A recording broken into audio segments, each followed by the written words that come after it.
விஜய் படத்தை பார்க்கலாம்னு முடிவு பண்ணது கத்தி படத்துக்கு பிறகுதான். அதுக்கு முன்னாடி வரைக்கும் அஜித்தோடைய தீவிர ரசிகன். யாராவது அஜித் சொன்னா அடிச்சு விடுவேன், தலைன்னு சொல்றேன் சரிக்குள்ள அப்படின்னு சொல்லுவேன்.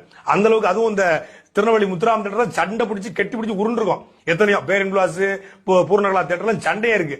அதுவும் விஜய் படத்துக்கு போய் வம்புழுப்போம். குருவி படத்தெல்லாம் போயிட்டு முன்னாடி இருந்த 13 பேர் சீட்ல காலத்துக்கு அவன் தலைமையில வச்சு ஏய் தலைன்னு சொல்றா. சின்ன சின்ன பசங்களா இருப்பாங்க. இப்பவும் சின்ன பசங்க தான், அப்ப ரொம்ப சின்ன பசங்க இருப்பாங்க, ஸ்கூல் பசங்க தான் வருவாங்க. போட்டு அடிக்கிறது அந்த மாதிரியான ஒரு வகையான நாள்லாம். அப்படிப்பட்டனா விஜய கொண்டாடுற காரணமே கத்தி படம் தான். தேவர் படத்தை போறோம், இங்க அஜித் குமார் படத்தை போறோம். அஜோத்திய பயிரடா அடிச்சு மண்டையோட சுட்டுவோம், கொலைச்சு விடுவோம். என்னது அஜித் குமாருக்கும் பசுமந்தி ஐயாவுக்கு என்ன சம்பந்தம்? அவன் நம்ம அவருடைய ரத்தமா உறவா சொந்தமா? அவன் மலையாளி, சொந்தமா அவன் மலையாளி, அவன் மலையாளி ஒரு மலையாளி.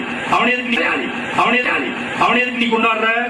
வேதாளம் படம் வந்துச்சுன்னா அவன் சூடத்தை ஏத்துறான். அப்படியே சூடம் உடம்புல போட்டு எரிஞ்சு சாகும். அயோக்கிய நாய்.